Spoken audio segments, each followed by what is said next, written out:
हम लोग आज जो है डेफिनेट इंटीग्रल देखेंगे। Definite integral. अभी तक तो सिंपल इंटीग्रल देखा गया। ओके। सिंपल मतलब इनडेफिनेट इंटीग्रल देखा गया।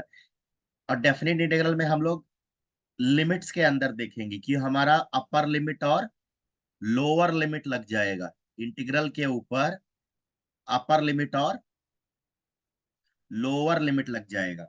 ठीक है। तो जो डेफिनेट इंटीग्रल होता है, डेफिनेट इंटीग्रल जो होता है वो इस तरह से होता है।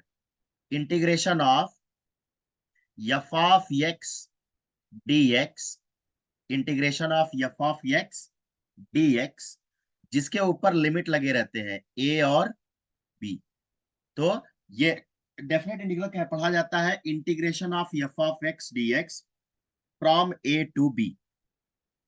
ये ए जो है, ए को हम लोग कहते हैं लोअर लिमिट,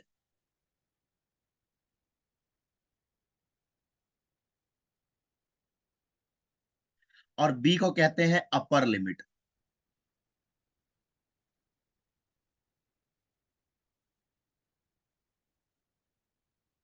ए को कहते हैं लोअर लिमिट और बी को कहते हैं अपर लिमिट। ठीक है। ओके। बेसिकली जो डेफिनेट इंटीग्रल होता है वो होता क्या है, देखो। ये ए और बी का मतलब क्या है वो भी समझो। कि अभी तक तो हमने जो इंडेफिनेट इंटीग्रल निकाला वो जस्ट इवेलुएट कर रहे थे, एंटी डेरिवेटिव फाइंड कर रहे थे कि फंक्शन का एंटी डेरिवेटिव कैसे निकाला जाता है, वो फाइंड कर रहे थे। अब यहाँ पे जो है, यहाँ पे कहानी अलग है। यहाँ पे कहानी अलग कैसा है?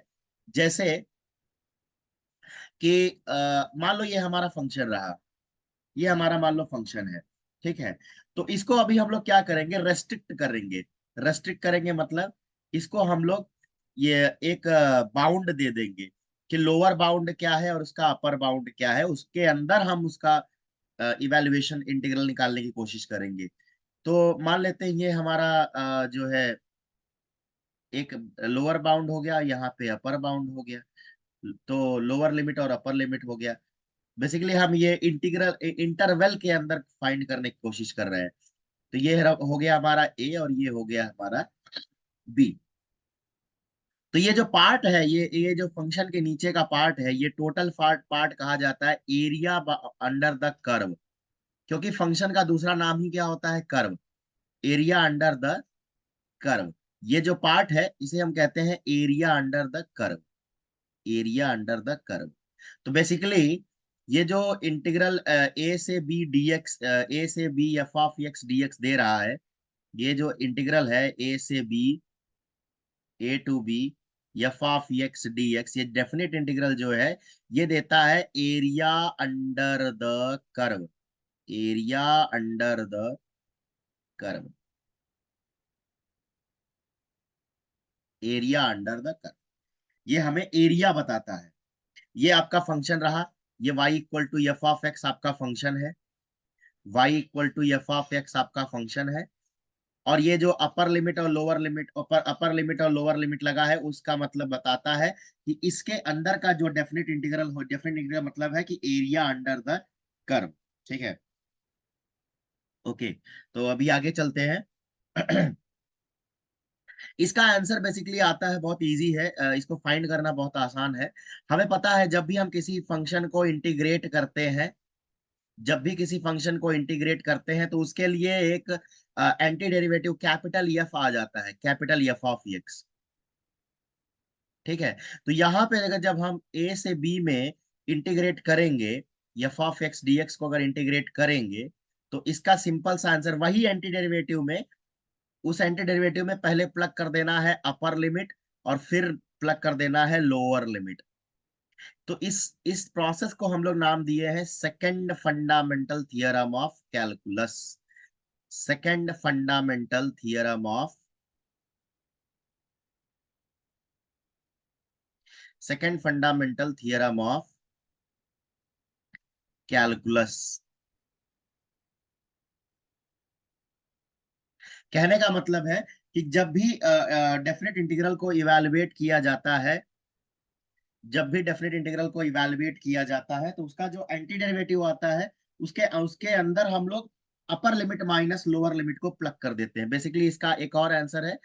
इसकी ये आता कैसे है, ये आता है यफ, मान लो ये जब anti derivative F of x है, तो बस हम लोग उसको इवेलुएट करते हैं ए से बी में, तो ये ऊपर का वैल्यू जो है देता है।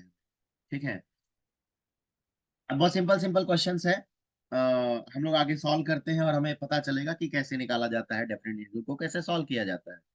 अब जैसे एग्जांपल ले लो कि इवेलुएट इंटीग्रल ऑफ 0 से 1 एक्स डी एक्स। तो पहली बात इंटीग्रेट करेंगे, पहले यहाँ पे इंटीग्रेट करेंगे। एक्स का इंटीग्रेशन क्या होता है, एक्स स्क्वायर बाई टू होता है। एक्स का इंटीग्रेशन क्या होता है, एक्स स्क्वायर बाई टू होता है। अब हम लोग लिमिट लगा देंगे इसमें 0 से 1। तो ये पहला 1 का स्क्वायर देखो, ये कैपिटल एफ ऑफ एक्स आपका ये एक्स स्क्वायर बाई टू है।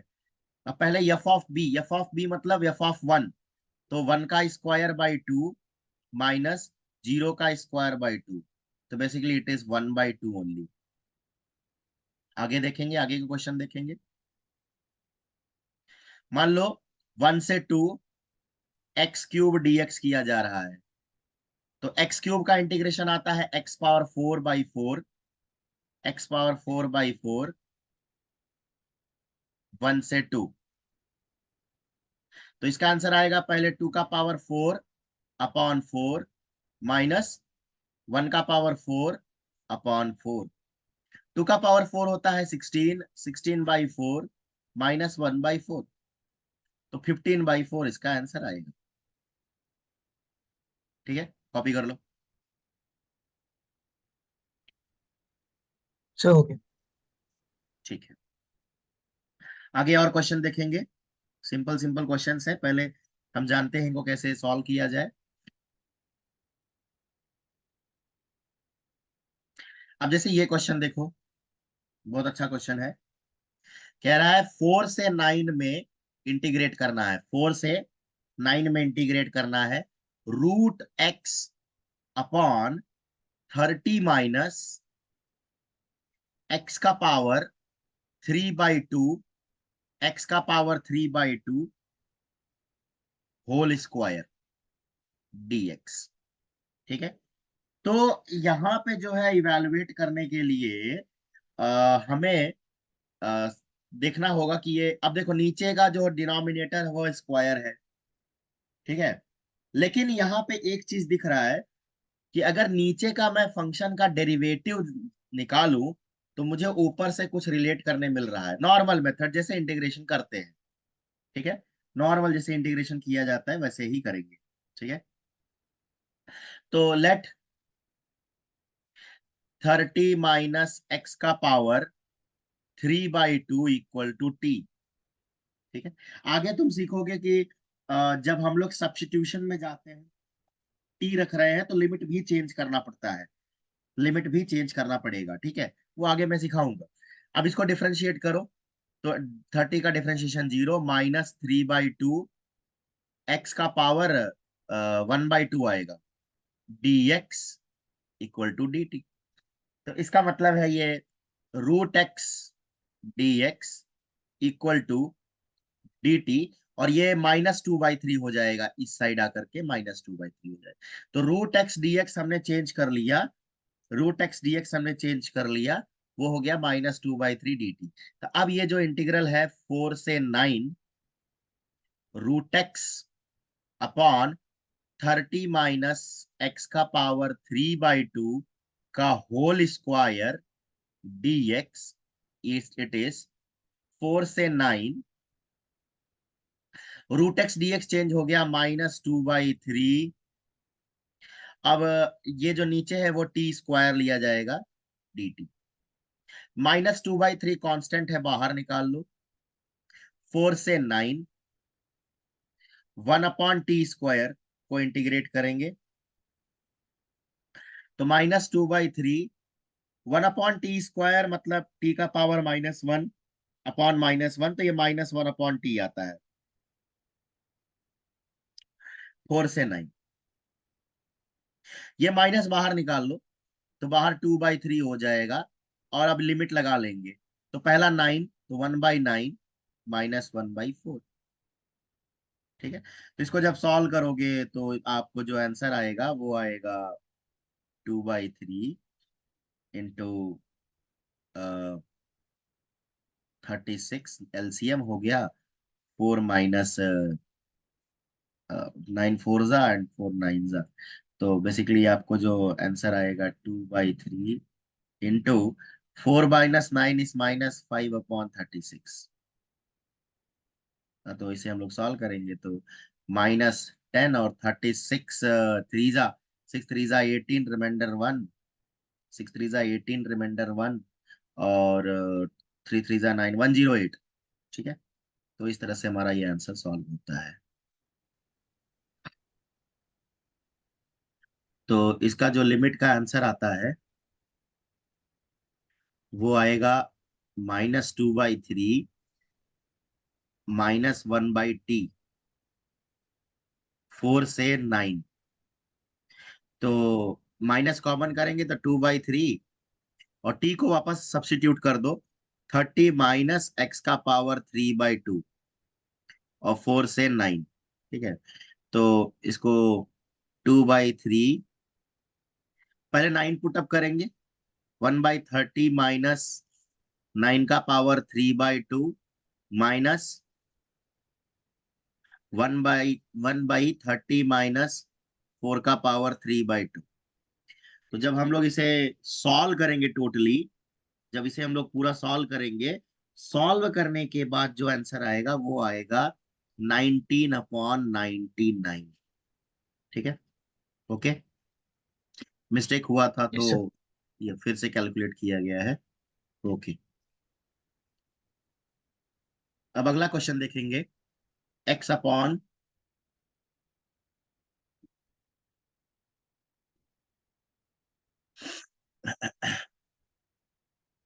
X upon x+1 x+2 dx, और इसका जो लिमिट है वो है 1 से 2। तो पहला तो हमें पता है कि ऐसे टाइप के इंटीग्रल को सॉल्व करने के लिए पार्शियल फ्रैक्शन की जरूरत होती है, पार्शियल फ्रैक्शन की जरूरत होती है। तो पहले x अपॉन x+1 x+2 का पार्शियल फ्रैक्शन लिखेंगे, a upon x+1 b upon x+2। बहुत सिंपल है, पार्शियल फ्रैक्शन जानते हो कैसे निकाला जाता है। पहले a को अगर इवेल्युएट करना है तो x+1 जहां पे 0 होता है उसे हटा दो, तो x+1 0 होता है -1 पे, तो इसको छिपा लेंगे, इसको इस तरह इस समय छिपा लेंगे और हम लोग x=-1 जो है इसमें रखेंगे, x=-1 जो है इसमें रखेंगे तो a की वैल्यू आ जाएगी। तो -1 रखो, तो -1 ऊपर और -1 नीचे, तो -1/2 -1 दैट इज -1 ओनली, तो a की वैल्यू -1 आई। अब जो है b निकालना है, तो b के लिए b किस पे 0 हो रहा है, -2 पे, इसका मतलब -2 हम लोग इस वाले में डालेंगे तो b की वैल्यू आ जाएगी। तो डालो -2 अपॉन -2+1, तो -2 अपॉन -2+1, तो बेसिकली ये देगा -2 अपॉन -1 जो कि 2 होगा, तो इसका मतलब b का वैल्यू आएगा 2/x+2। तो हमारा पार्शियल फ्रैक्शन से सॉल्व हुआ। अब हमें अगर इसको इंटीग्रेट करना है, इसका मतलब इंटीग्रेशन ऑफ 1 से 2 x upon x+1 x+2 dx, ये सेम होगा इंटीग्रेट करने के लिए 1 से 2 -1/x+1 +2/x+2। तो अभी डेफिनेट इंटीग्रल जो होता है वो भी इंटीग्रेशन जैसे सेपरेट होता है, इसका मतलब 1 से 2 -1/x+1 dx, 1 से 2 2/x+2।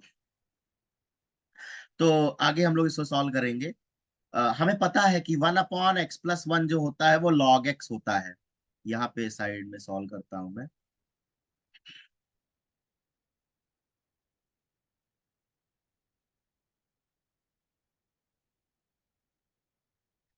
तो ये -1 बाहर निकाल लो, माइनस बाहर निकाल लो, ये 1 से 2 log 1/x+1, इसमें से 2 बाहर निकाल लो, तो 1 से 2 1/x+2।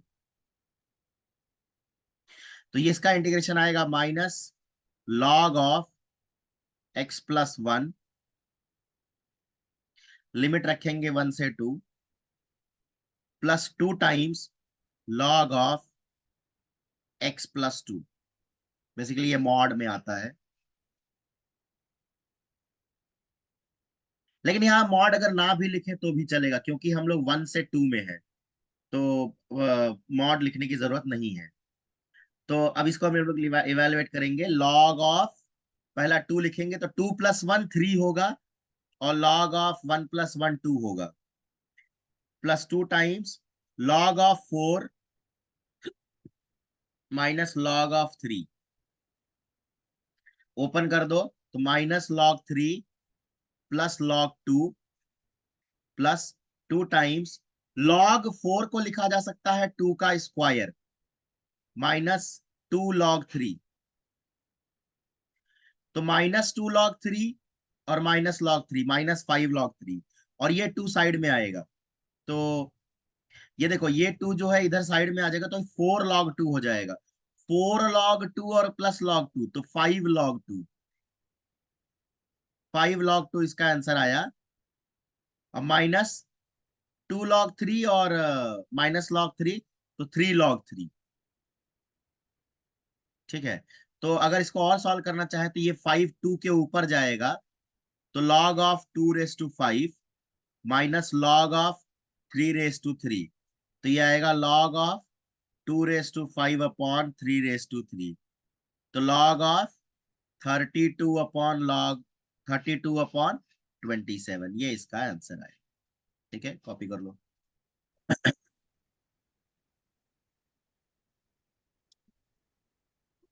अब जैसे अगर हमें ये क्वेश्चन करना है, 0 से 1 dx/1 + x²। तो बहुत सिंपल है।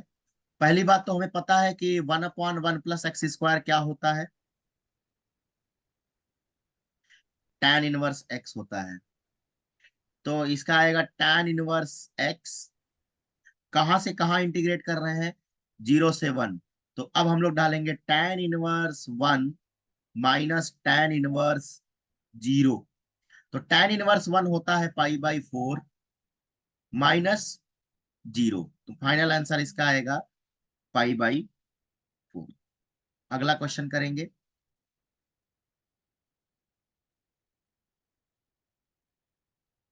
अब जैसे अगर हमें 0 से π/2 cos² करना, cos² x को dx को करना है, अगर इंटीग्रेट करना है, तो जब प्रॉपर्टी सीख लोगे तो ये क्वेश्चन रह जाएगा केवल 2 लाइन का।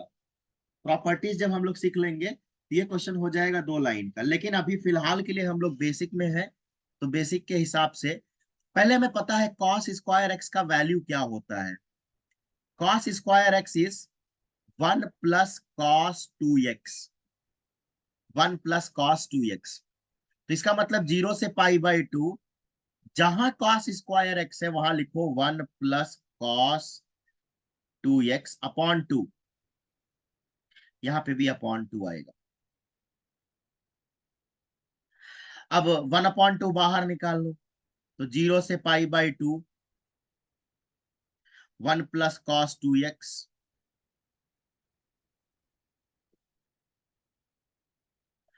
अब इसको अलग अलग कर लेंगे। 1/2 0 से π/2 dx, 0 से π/2 cos 2x। तो dx का इंटीग्रेशन हमें पता है, x आता है, तो 0 से π/2 लिखेंगे। और cos 2x का आता है 1/2 sin 2x, तो इसको भी रखेंगे 0 से π/2। तो 0 से π/2 x में π/2 -0, ये पहला वाला हो गया। और sin 2x में डालेंगे तो 1/2 sin 2 times π/2 minus sin 2 times 0। तो ये 1/2 π/2 प्लस 1/2 sin π माइनस sin 0। दो के दोनों ही 0 हो जाते हैं, तो इसका मतलब आंसर जो बचेगा π/4 plus 1/2 times 0, 1/4 times 0। Final answer is π/4। समझ में आया?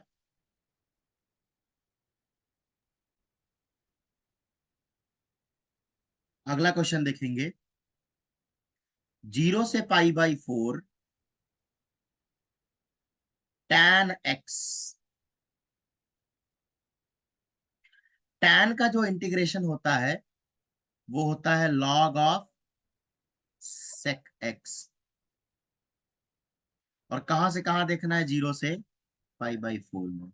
हालांकि 0 से π/4 में सेक को देखने की सेक की वैल्यू जो होती है पॉजिटिव आती है, तो log of sec of x 0 से π/4।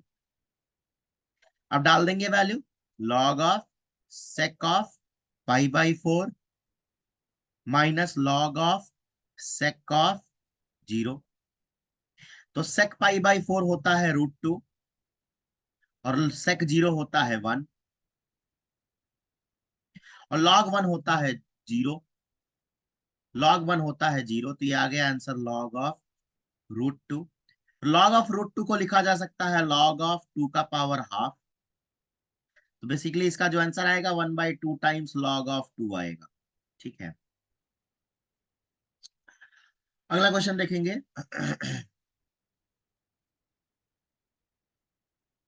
अगर हमें दिया रहे 0 से 2/3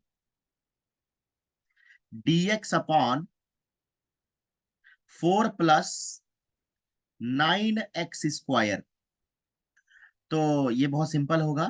पहले हम लोग इसमें से 9 कॉमन कर लेंगे। 0 से 2/3, इसमें से 9 कॉमन कर लेंगे तो यहां आएगा 4/9 plus x²।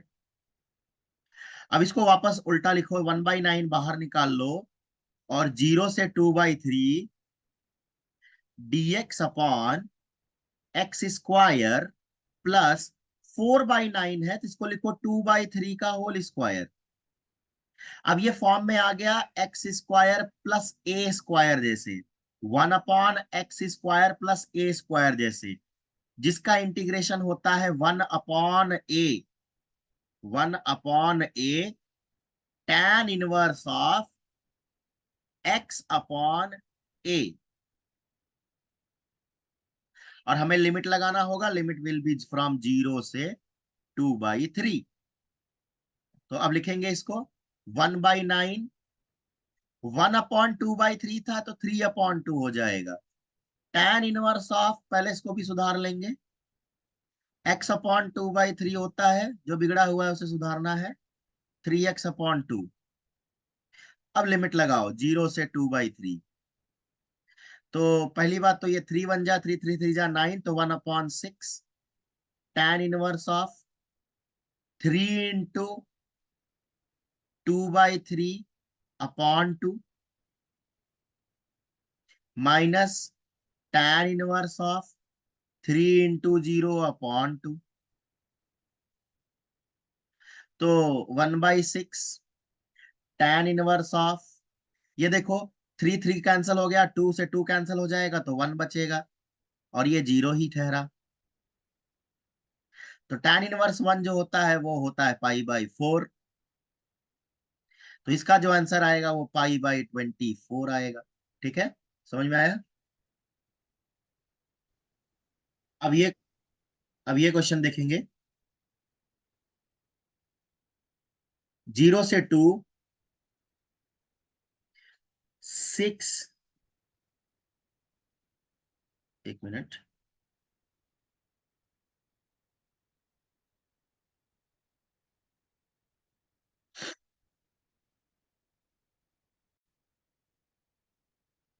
Six x plus three upon x square plus four. तो इसमें जो है हम लोग पहले ऊपर ध्यान से देखो, तो सिक्स एक्स प्लस थ्री जो है उसमें से थ्री कॉमन कर सकते हैं।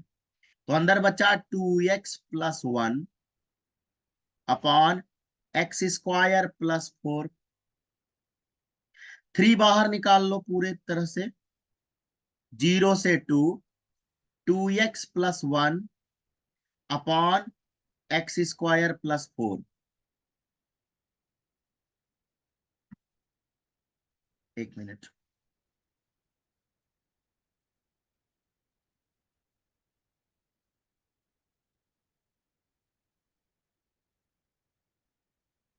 अब जो है थ्री को अब ऐसे ही रहने दो, उसको टच नहीं करेंगे। अब इसको अलग अलग करेंगे, अंग्रेजों वाला शासन वापस बुलाओ, भूलो मत उसको। Two X upon x square plus four और plus one upon x square plus four, अलग अलग करके राज करो। dx dx। अब जो है ध्यान से देखो, तो एक्स स्क्वायर प्लस फोर को अगर टी ले लो तो टू एक्स जो है वो उसका डेरिवेटिव हो जाएगा। इसका मतलब ये पहले वाले का आंसर आएगा log of x square plus four. Mod लेने की जरूरत नहीं है क्योंकि एक्स स्क्वायर जो है पॉजिटिव है। अब यहां रखो जीरो से टू, और ये x square plus four, four को हम लोग लिख सकते हैं टू का स्क्वायर, फोर को लिख सकते हैं टू का स्क्वायर। तो इसका मतलब one upon A, one upon two, tan inverse of x upon two होगा इसका इंटीग्रेशन। अब रखो जीरो से टू। तो अब हम लोग इसको आंसर निकालेंगे, three times log of two का square, four, four plus four eight हो जाएगा, माइनस लॉग ऑफ, जीरो डाल दोगे तो केवल फोर रहेगा, plus one by two times of tan inverse of two डालो वन होगा,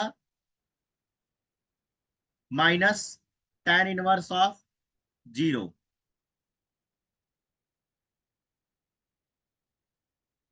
तो इस तरह से जो है हमारा ये लिमिट इवेलुएट होगा। और तुम्हें पता है कि एट को हम लोग लिख सकते हैं टू का क्यूब, एट को लिख सकते हैं टू का क्यूब, इसका मतलब थ्री बाहर आएगा और टू रह जाएगा। और फोर को लिख सकते हैं टू का स्क्वायर, इसका मतलब टू बाहर आएगा और टू अंदर रह जाएगा। tan इनवर्स वन पता है पाई बाई फोर होता है, और tan इनवर्स जीरो तो जीरो रहता है, उसको छोड़ देंगे। तो अब लोग हम लोग देखेंगे इसको, three log two minus two log two केवल लॉग टू होगा। तो three times log two, three times log two और प्लस पाई बाई एट।